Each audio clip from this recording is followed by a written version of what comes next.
ආයුබෝවන්. අදත් මැහුම් පාසලත් එක්ක එකතු වෙන ඔයාලව ගොඩක් ආදරෙන් පිළිගන්නවා. අද මම ඔයාලා වෙනුවෙන් අරගෙන ආවේ මෙන්න මේ කොළ එක මසා ගන්න ආකාරය. ඉතින් මම මේ කොළ එකත් එක්ක මෙන්න මේ විදිහට කරට ඩිසයින් එකක් මසා ගන්න ආකාරයත් කියලා දෙනවා. ඉතින් මේ ඩිසයින් එක ඔයාලට සාරි බ්ලවුස් එකකට උනත් ලේසියෙන්ම මසා ගන්න පුළුවන්. ඒ වගේම කුර්තා බ්ලවුස් එකක් ගවුමක් වුණත් ඔයාලට මේ හැඩය විතරක් නෙමෙයි මේ වගේ ඔයා කැමති විදිහේ අලුත් හැඩ යොදාගෙන නිර්මාණය කරගන්න පුළුවන්. ඉතින් පිරිමි ළමයින්ගේ ඉදිරිපසට බොත්තම් සහිත විවරයක් තියෙන ෂර්ට් එකකට උනත් මේ කොළ එක යොදා ගන්න පුළුවන්. ගොඩක් අය මේකට හයි නෙක් නැත්නම් චයිනීස් එහෙම නැත්නම් නැෂනල් කොළ එක විදිහට නම් භාවිතා කරනවා. ඉතින් රවුන්ඩ් කොළ එකත් මෙන්න මේ තියෙන කොළ එකත් අතර වෙනස මම ඔයාලට පැහැදිලි කරන්නම්. කලින් මම ඔයාලට රවුන්ඩ් කොළ එක අපේ කුර්තා টොප් එකේදී මසා ගන්න ආකාරය කියලා දුන්නා. ඒකෙදී ඔයාලා දකින්න ඇති ඒ කොළ එක තියෙන්නේ කරෙන් පහළ කර මුලට වෙන්න. නමුත් මේ කොළ එක තියෙන්නේ අපේ ගෙල වටා පටියක් ආකාරයට. අපි එහෙනම් දැන් බලමු කොහොමද මේ කොළ එක සඳහා අපේ මූලික කර හැඩය ඇඳගන්නේ කියලා. මූලික කර ඇඳ ගැනීම සඳහා මෙන්න මේ ගණනය කිරීම කරගන්න. ඔබේ කරවට මිම මැනගන්න ආකාරය ඔබ දන්නේ නැත්නම් අපේ සිරුරේ මිමි ලබා ගැනීම වීඩියෝව නරඹන්න. එහිදී ඔබට දැනගන්න පුළුවන් කරවටේ මැනගන්නේ කොහොමද කියලා. ඉතින් හැමදාමත් වගේ මේ කරවට මිම ලබා ගැනීමේදී හිර නොවන ආකාරයට මිම ලබා ගන්න.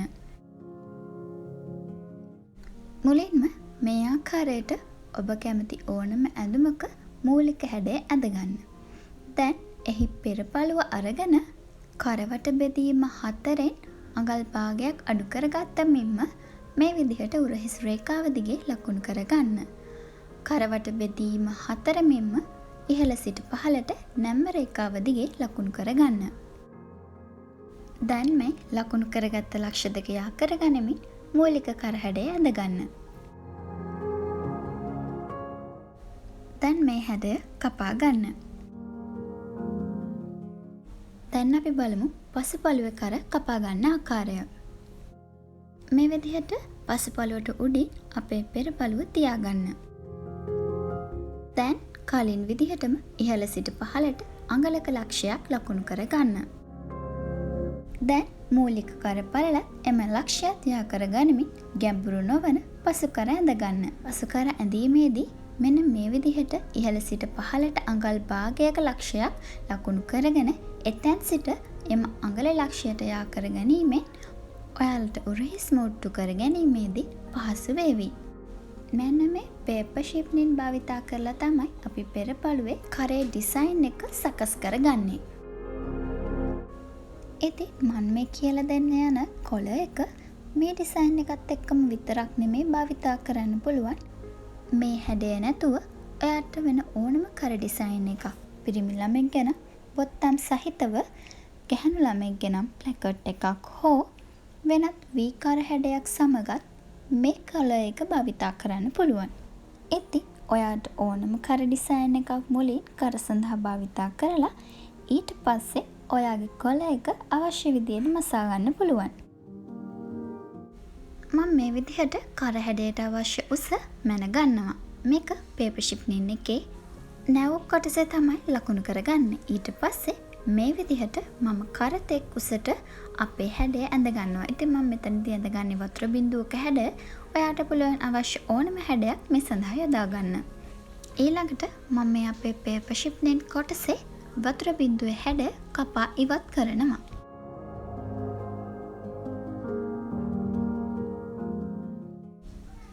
දැන් මේ වතුර බිඳුවේ හැඩය අඟලක් පමණ ඉඩක් තබාගෙන අපි ඉතිරි කොටසත් කපා ඉවත් කරනවා. දැන් මේ හැඩය ගම් සහිත කොටස රෙදි පැත්තට සිටින විදිහට තියාගෙන අයන් කරගන්න. ඉතින් මම මේ විදිහට අයන් කරගෙන වටෙන් අඟලක පමණ තීරුවක් සිටින විදිහට රෙදි කොටසත් කපා ගත්තා. දැන් මේ රෙදි කොටස මේ විදිහට ඇතුළට නවාගෙන අඟල් කාලට මැෂින් එකේ මහ ගන්න ඕනේ. ඔන්න මම ඒ ආකාරයට අර අඟලක තීරුව හොඳින් ඇතුළට අදිමින් වතුර බිඳුවේ හැඩය වඩාත් හොඳට පැහැදිලිව පේන විදිහට මම මේක මසා ගන්නවා.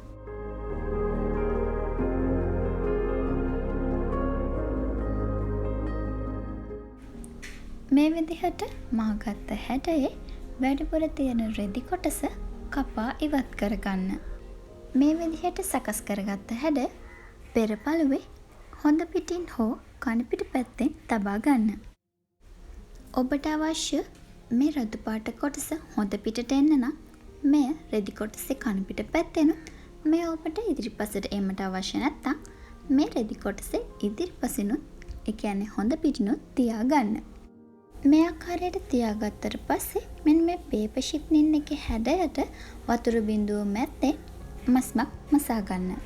මේ තියෙන්නේ ඒ ආකාරයට මම මසා ගත්තට පස්සේ. දැන් මේ ආකාරයට ඇතුලෙන් අඟල් කාලක පමණ ඉඩක් තබමින් මේ විදිහට මැද කොටස ඉවත් කරගන්න. දැන් මේ කොටස අනිත් පැත්ත හරව ගන්න කලින් අපි ළඟ කට් මාක් කිහිපයක් දමා ගන්න ඕනේ. දැන් මේ රෙදි කොටස අනිත් පැත්ත හරවන්න.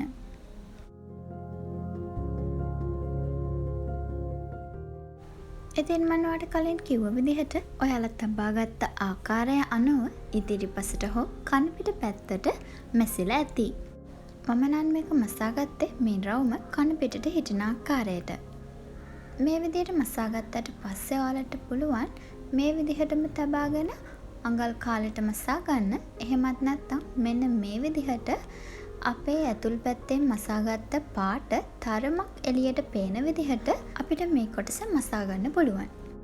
මේ ක්‍රමවලින් ඔයා කැමති ආකාරයකට මේ වතුර බිඳුවේ හැඩය අඟල් කාලෙට මසා ගන්න. ඔන්න ඉතින් ඒ විදිහට අඟල් කාලෙට මම අපේ ඩිසයින් එක මසා ගත්තා.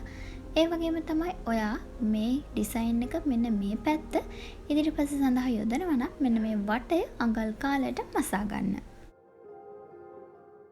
මේ ආකාරයට සකස් කරගත්ත පෙරපළුවත් අපේ පසුපළුවත් හොඳ පිට තබා ගනිමින් උරහිස් වලින් අඟල් භාගයට මූට්ටු කර ගන්න.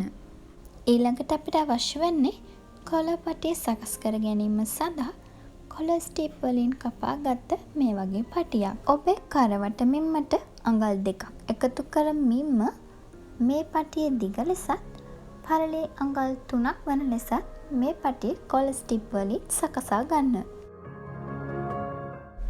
මුලින්ම අපි කරන්නේ මේ පටිය දෙකට මැද්දෙන් නවා ගන්නවා. ඊළඟට නව පැත්තේ ඉඳන් උඩින් අඟල් 3ක ලක්ෂයක් ලකුණු කර ගන්නවා. දැන් එම ලක්ෂයේ සිට පහළට අඟල් භාගයක ලක්ෂයක් ලකුණු කර ගන්න. දැන් මේ කෙළවරේ සිට ඔයාගේ වම් අත පැත්තට අඟලක ප්‍රමාණයක් ලකුණු කර ගන්නවා. මොකද මම අද මහන්නේ අඟලක් පරල කොළ එකක්. ඊළඟට අඟල් භාගයේ ලක්ෂයේ සිට පහළටත් මෙන්න මේ කෙළවරේ නවපු කොටසේ මෙන්න මේ විදිහට අඟලක ලක්ෂයකුත් ලකුණු කර ගන්නවා. ඉතින් මේ විදිහට ලකුණු කරගත්ත ලක්ෂය කරගනිමින් මේ ආකාරයට කොළ එක ඇඳ ගන්න.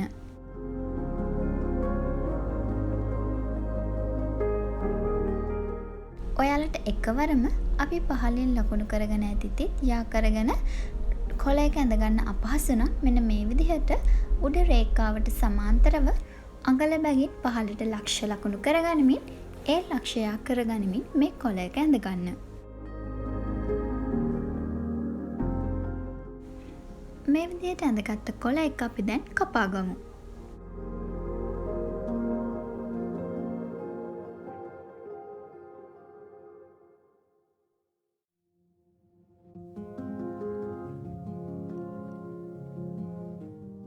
මේ තමයි අපේ කොළ එකේ මූලික හැඩය.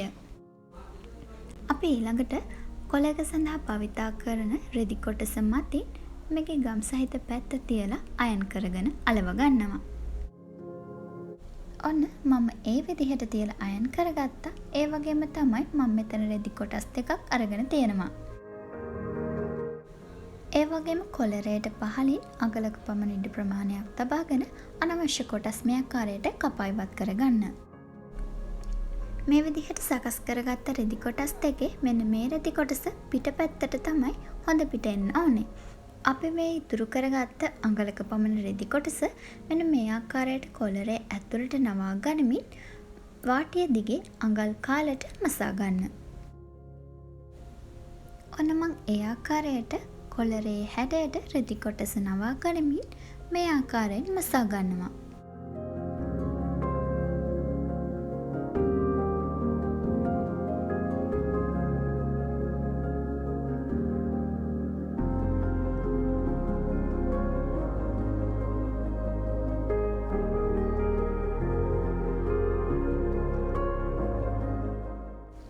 ඔන්න මං ඒ ආකාරයට මසාගෙන ඉවරයි. දැන් අපිට තියෙන්නේ මේ වැඩිපුර තියෙන රෙදි කොටස කපා ඉවත් කරගන්න.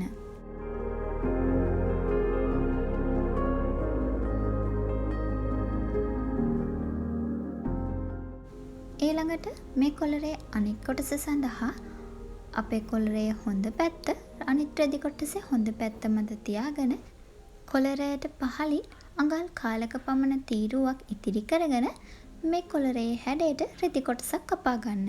ඉතින් මම මෙහිදී තවත් වර්ණයක් භාවිතා කරනවා ඔබට වඩාත් පැහැදිලි කර ගැනීම සඳහා. මේ කොල එකේ කොල ස්ටිප් එකේ මෙන්න මේ දාරේ දිගේ රෙදි කොටස් තුනම හසුවන විදිහට මැස්මක් මසා ගන්න. ඔන්න මං ඒ ආකාරයට මසා ගත්තා. ඒ වගේම අඟල් කාලක් ඉතිරි වෙන ආකාරයට ඉදිරි රෙදි කොටස කපා ඉවත් කරගත්තා. අපි දැන් මේ කොල එක අපේ ඇඳුමට මහ ගන්න ඕනේ අඟල් කාලට. ඉතින් එකවර අඟල් කාලට මහ ගන්න අමාරු කෙනෙක්ට නම් මෙන්න මේ රතු පාට කොල එකේ ගානටම අපේ අනික් රෙදි කොටසේ මේ විදිහට ලකුණු කරගන්න පුළුවන්. එතකොට අපි ඒ රෙදිගේ මහ ගත්තම කර මැහෙන්නේ අඟල් කාලට. මොකද එතන ඉරෙන් පහළ අඟල් කාලක විතර මැහුම් වාසියක් පමණයි තියෙන්නේ. ඊළඟට අපිට කරන්න තියෙන්නේ කරේ ඇතුල් පැත්තේ මෙන්න මේ විදිහට කට් මාක් දාගන්න එක.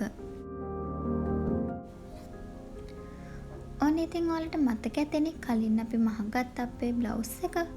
ඉතින් මේකේ පසු කරේ හරි මැද ලකුණු කරගන්න ඕනේ.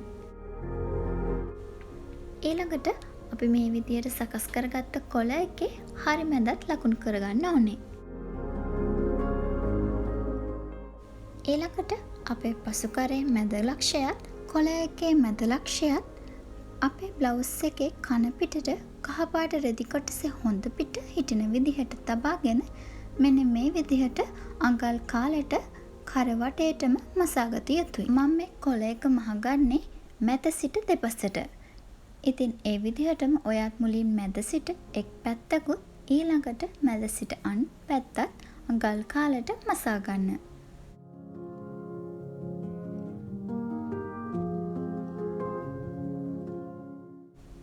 ඔන්න මං ඒ ආකාරයට අපේ කොළ එක අඟල් කාලෙට මසා ගත්ත එක් පැත්තක්. දැන් ඔයා අනිත් පැත්තත් මේ විදිහටම මහගන්න. ඔන්න මං ඒ ආකාරයට අපේ කොළ එක මසා ගත්තා. ඔයාලට පේනවා ඇති අපේ টොප් එකේ කන පිටට කහපාට කොටසේ හොඳ පිට තමයි මැහිලා තියෙන්නේ. ඒ වගේම කොළ එකේ හොඳ පැත්තට තමයි මේකේ මැස්ම ඇවිල්ලා තියෙන්නේ. ඉතින් දැන් අපිට තියෙන්නේ මේ කොළ එකේ නවත්තන තැන හැඩ කරගන්න එක. පිරිමි ළමෙක්ගේ ෂර්ට් එකකට නම් මේක කෙලවර හැඩ කරගන්න එපා. කෙලින්ම රේඛාවක් විදිහටම ගන්න. නමුත් ගෑනු ළමෙක්ගේ ඇඳුමකට නම් ඔයාට පුළුවන් මේ කෙලවර කැමති වක්‍රාකාර හැඩයකින් හැඩ කරගන්න. දැන් මේ විදිහට හැඩ කරගත්ත කොටස ඔයාට පුළුවන් මසා ගන්න. ඔන්න මම ඒ ආකාරයට මසා ගත්තා. දැන් මේක හැඩයට කපාගෙන කට් මාක් දාගන්න. දැන් මේ ආකාරයටම අනිත් පැත්තත් හැඩ කරගෙන කට් මාක් දමා ගන්න. ඒ වගේම කරවටත් කට් මාක් දමා ගන්න. දැන් ඔයාට පුළුවන් මේ කොටස හොඳ පිට හරව ගන්න. ඊළඟට මෙන්න මේ මැහුම් වාසි කොළ එක ඇතුළට දමා ගනිමින් ඔයාලා කොළ එක සිහින්ව මෙන්න මේ විදිහට මසා ගන්න. ඉතින් මේ ආකාරයට කොළ එකේ හැඩය නිවැරදිව හදා ගනිමින් අමතර මැහුම් වාසි මේ විදිහට කොළ එක ඇතුළට දමා ගනිමින් කොළ එක මසා ගන්න.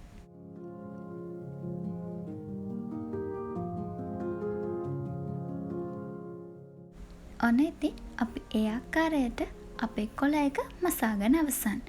ඉතින් ඔයාලට මේ කොළ එකේ මම කියලා දුන්න විදිහට දෙපැත්තම භාවිතා කරන්න පුළුවන්. ඒ කියන්නේ අපේ මේ හැඩය පිටතට එන ආකාරයට හෝ හැඩ ඇතුල් පැත්තෙන් තබාගෙන මේ කොළ එක වලට කැමති ආකාරයට මසා ගන්න පුළුවන්. ඒ වගේම තමයි පිරිමි ළමයිගේ කොළ එකක් නම් මෙතනට ඔයාට පුළුවන් බොත්තමක් දාගන්න. නැත්නම් ගෑනු ළමයිගේ ඇඳුමකට නම් හක් එකක් අල්ලගන්න නැත්නම් කෝඩ් එකක් උනත් අල්ලගෙන මේක ලස්සන කරගන්න පුළුවන්. ඔන්න ඉතින් මං හිතනවා අද මම මේ කියලා දුන්න පාඩම උපයෝගී කරගෙන මේ ආකාරයේ විවිධ වූ කරවල් ඔයාට නිර්මාණය කරගන්න පුළුවන් වෙයි කියලා. ඉතින් හැමදාමත් වගේ අද මං ගෙනාපු වීඩියෝ එකත් ඔයාලට ප්‍රයෝජනවත් නම් අපිට ඒ ගැන කමෙන්ට් එකකින් දන්වන්නත් ඒ වගේම වීඩියෝ එකට ලයික් කරන්න අමතක කරන්න එපා. තව දෙයක් තමයි ඔයා අපිත් එක්ක එකතු වෙලා ඉන්නවා වගේම අනිත් අයටත් මේ ගැන දැනගන්න මේ වීඩියෝ එක ෂෙයා කරන්න. ඒ වගේම තමයි දිගටම මේ වගේ වීඩියෝ බලන්න මේ වීඩියෝ එකට පහලින් තියෙන subscribe button එකත් ක්ලික් කරන්න. ඔන්න එහෙනම් ආයෙත් මේ වගේ ලස්සන වීඩියෝ එකකින් මං ඊළඟ සතියේ එනකම් හැමෝම පරිස්සමින් ඉන්න. ගිහින් එන්නම්.